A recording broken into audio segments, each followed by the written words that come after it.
Welcome to I dream. నేను మీ భవ్య. ఇప్పుడు మన ముందు డాక్టర్ బాలకిషన్ ఆయుర్వేదిక్ డిపార్ట్మెంట్‌లో చాలా ఎక్స్‌పర్ట్ అన్నమాట. సార్‌ని అడిగి మన హెల్త్‌కి సంబంధించి డీటెయిల్స్ తెలుసుకుందాం. నమస్తే సార్, ఎలా ఉన్నారు? నమస్కారం అమ్మ. మీరెలా ఉన్నారు? నేను బాగున్నాను సార్. మీకు మరి మీ ఛానల్ వారందరికీ నా యొక్క హృదయపూర్వక నమస్సుమాంజలు. Thank you sir.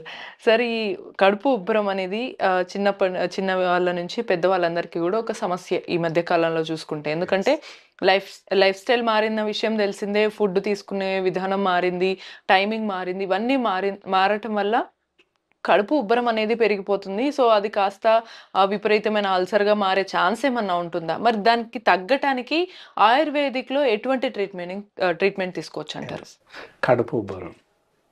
కడుపు ఉబ్బరం సమస్యనే వైద్య పరిభాషలో గ్యాస్ట్రైటిస్, గ్యాస్ ట్రబుల్ అని చెప్పేస్తారు. అవును. గ్యాస్ ట్రబుల్ అని ప్రతి వాళ్ళకి తెలుసు. అందరికీ నాకు గ్యాస్ ఉంది అని చెప్పేసి అంటూ ఉంటారు. ప్రతి వ్యక్తి అంటుంటారు. మేము చేస్తున్నటువంటి ఎగ్జామినేషన్‌లో ఒక 20 మందికి ఎగ్జామినేషన్ చేసినట్లయితే అందరూ నాకు గ్యాస్ ప్రాబ్లమ్ ఉంది, ఎసిడిటీ ఉంది, గ్యాస్ ఉంది, ఎసిడిటీ ఉంది అని చెప్తూ ఉంటారు. అవును. కానీ 20 మందిని మేము ఎగ్జామినేషన్ చేసినట్లయితే ఒకరికి లేదా ఇద్దరికి మాత్రమే ఒరిజినల్‌గా గ్యాస్ ప్రాబ్లమ్ ఉంటుంది. ఓకే. మిగతా వాళ్ళెవరికీ గ్యాస్ ప్రాబ్లమ్ ఉండదు. ఉంటుంది అని అపోహపడతారు అంతే. ఉందేమో అని అపోహపడేసి రకరకాల మాత్రలు వాడేస్తుంటారు వాళ్ళు. లేకపోయినప్పటికీ అవును. ఏదో గోలి మింగేస్తుంటారు. తినే ముందు ఏదో ఒకటి వాళ్ళంతట వాళ్ళే సొంతంగా గ్యాస్ టాబ్లెట్ ఏసేసుకోవడం చేస్తూ అలా ఉంటారు. వేసుకోకూడదనమాట. యెస్. కానీ సార్, మరి అంటే ఎలా మనం వ్యత్యాసాన్ని ఎలా చూడొచ్చంటారు? అంటే నిజంగానే గ్యాస్ ఎలా ఉందని ఎలా తెలుస్తుంది? లేతే ఉబ్బరంగా అనిపిస్తే అది ఖచ్చితంగా గ్యాసే అని అనుకుంటారు. నిజమా కాదా? ఎలా తెలుసుకోవచ్చు? ఇక్కడ గ్యాస్ ప్రాబ్లమ్ అంటే 2 పరిభాషలున్నాయి ఇక్కడొకటి. గ్యాసెస్ అంటే అపాన వాయువులు వెళ్ళిపోవడం అనమాట. అపాన వాయువులు ఇప్పుడైతే మనకి బైక్ ఉంది, లేదా ఒక జీప్, కార్ ఉంది. పైనుండి మనం ఫ్యూయల్ వేస్తూ ఉంటాం. లైక్ మనం ఆహారం తీసుకున్నట్టుగా ఫ్యూయల్ వేస్తాం ఏదో ఒకటి. పెట్రోలు, డీజిలు ఏదో ఒకటి వేస్తాం. సో, సైలెన్సర్ పొగ్గొట్టం నుంచి పొగ వెళ్ళిపోతూ ఉంటుంది. విషవాయువులు వెళ్ళిపోతూ ఉంటాయి. దట్ ఇస్ కాల్డ్ యాస్ అపాన వాయువులు. మనిషికి కూడా అలాగే ఇన్పుట్, అవుట్పుట్ అలాగే ఉంటుంది. ఎప్పుడైతే సైలెన్సర్‌లో ఏదైనా మనం పొగ రాకుండా ఏదైనా క్లోజ్ చేసామనుకోండి, అవును. పరిస్థితి ఏంటి? బండి పాడవుతుంది. ఇంజిన్ ఆఫ్ అవుతుంది, అవునవును. నడవదు, స్టార్ట్ అవ్వదు. అవును. అలాగే ఇక్కడ కూడా అపాన వాయువులు వెలువడనట్టయితే గ్యాస్ట్రైటిస్ సమస్య, కడుపు ఉబ్బరం సమస్య తలెత్తవచ్చు. అలాగే అజీర్ణ సమస్యలు తలెత్తుతాయి, మలబద్ధక సమస్యలు తలెత్తుతుంటాయి. సో, అపాన వాయువులని జనాలందరూ కూడా అపోహపడి గ్యాస్ ప్రాబ్లం అని చెప్పేసి అనుకుంటుంటారు. ఓకే. అది ఎంతవరకు వ్యత్యాసం అదే అనమాట. అది గ్యాసెస్‌ని అలా వచ్చే అపాన వాయువులు కింద నుండి గ్యాసెస్ వెళ్ళిపోతుంటాయి నిరంతరంగా.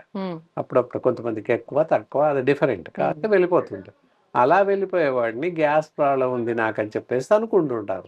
జనాలంతా అనుకునేది అక్కడే అనమాట. అంతే తప్ప ఒరిజినల్‌గా గ్యాస్ ప్రాబ్లమ్ ఉండదు. గ్యాస్ ప్రాబ్లమ్ ఉన్న వారికి ఏంటంటే కడుపు ఉబ్బరంగా బాగా టైట్‌గా ఉంటుంది. ఏమాత్రం కదలలేక పరిస్థితి ఉంటుంది. ఆయాసంగా ఉంటుంది. ఈవెన్ దో నీళ్లు తాగే అంత చోటు కూడా ఉన్నట్టు అనిపించదు. అది ఇలా ఆ! ఇంకా కొంచెం ఏం తిన్నా సరే ఈవెన్ దో బయటికి వామిటింగ్ వచ్చేస్తుంది అనే అవుతుందేమో అన్నంత భయంగా ఉంటుంది. కడుపంతా టైట్‌గా ఉంటుందనమాట. అది గ్యాస్ ట్రబుల్‌కి ఉన్నటువంటి కడుపు ఉబ్బరానికి ఉన్నటువంటి లక్షణం అన్నమాట. ఓకే. యెస్. సార్, మరి ఈ గ్యాస్ అంత ఉబ్బరంగా అన్ని సమస్యలతో ఉన్నటువంటి ఈ గ్యాస్ లక్షణాలు మనం చూసాము.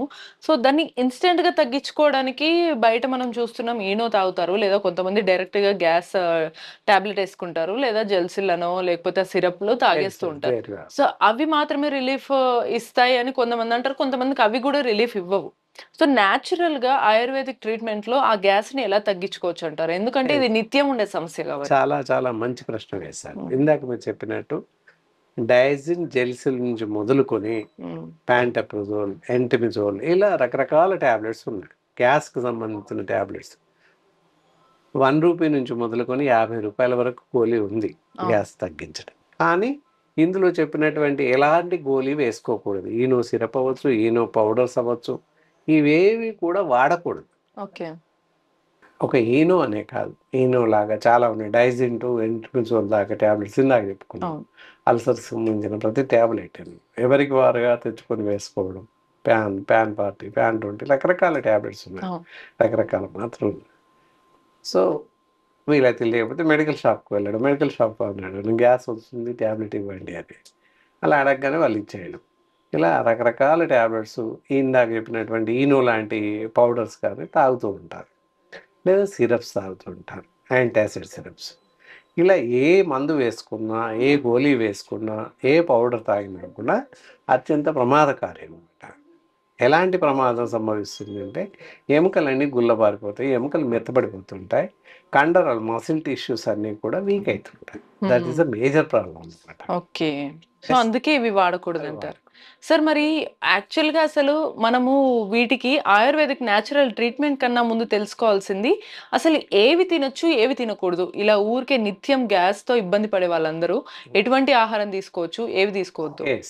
ఇక్కడ మనం తీసుకోకూడని ఆహారం చూద్దాం. తీసుకున్నట్టయితే లివింగ్ ఆఫ్ డైట్ తీసుకోవచ్చు.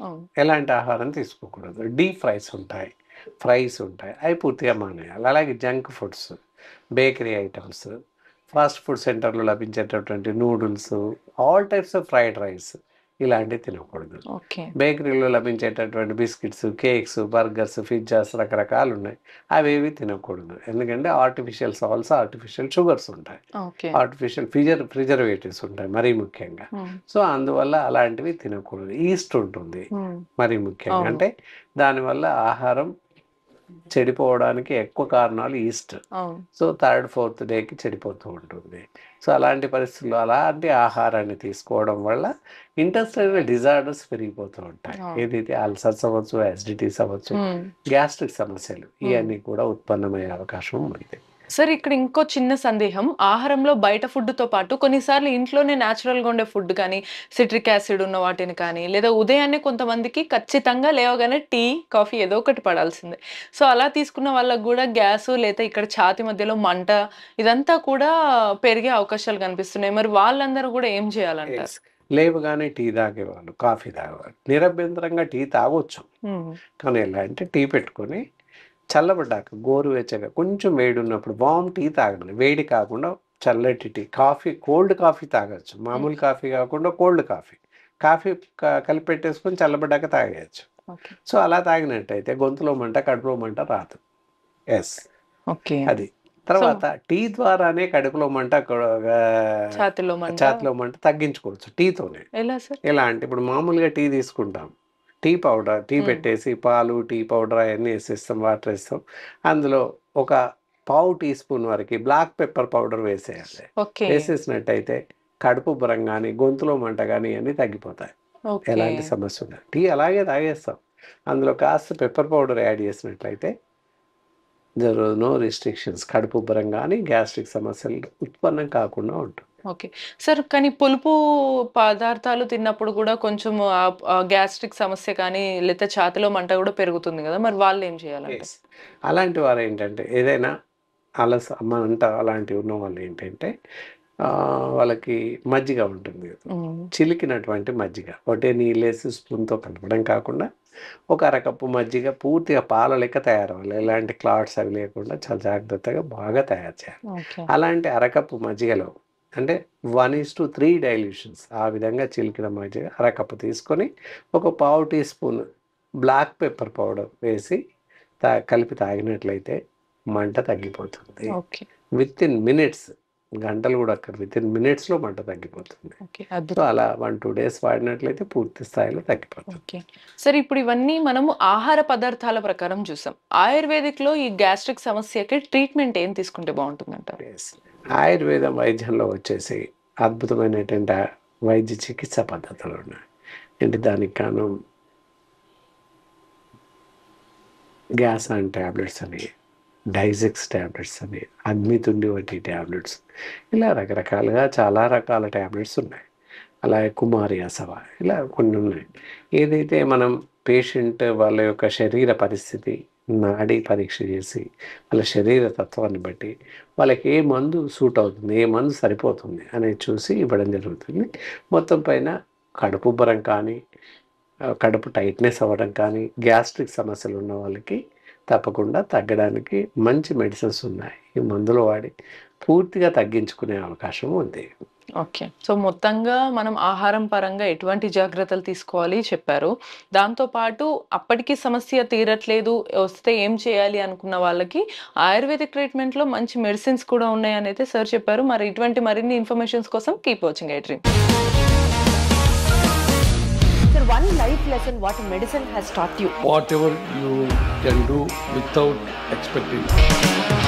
బట్ ఐ రియలీ బిలీవ్ మన పాజిటివ్ యాటిట్యూడ్ ఉంటేనే మనం ఏదైనా సాధించగలం. గట్ ని మనం కరెక్ట్ గా డీల్ చేసినట్లయితే అది మనకి పాజిటివ్ హార్మోన్స్ ని రిలీజ్ చేస్తుంది. షుగర్ వచ్చిన వాళ్ళ పరిస్థితి ఏంటి? పొట్ట దగ్గర పెరిగితే దాన్ని ఆండ్రాయిడ్ అంటారు, ఆండ్రాయిడ్ ఫోన్ కదా. అసలు థాట్స్ ఎందుకు వస్తాయి? బ్రెయిన్ డెడ్ అంటే దానికి ప్రపంచం అంతా కూడా కొన్ని నిర్దిష్టమైనటువంటి లక్షణాలు ఉంటాయి. మానసికంగా ధైర్యంగా ఉంటే క్యాన్సర్ జయించవచ్చు. You are a doctor for a cause sir, అంతే. వాళ్ళకి వచ్చిన ఆదాయం కాకుండా ఫ్రీ సర్వీస్ ఎంతమందికో చేస్తుంది.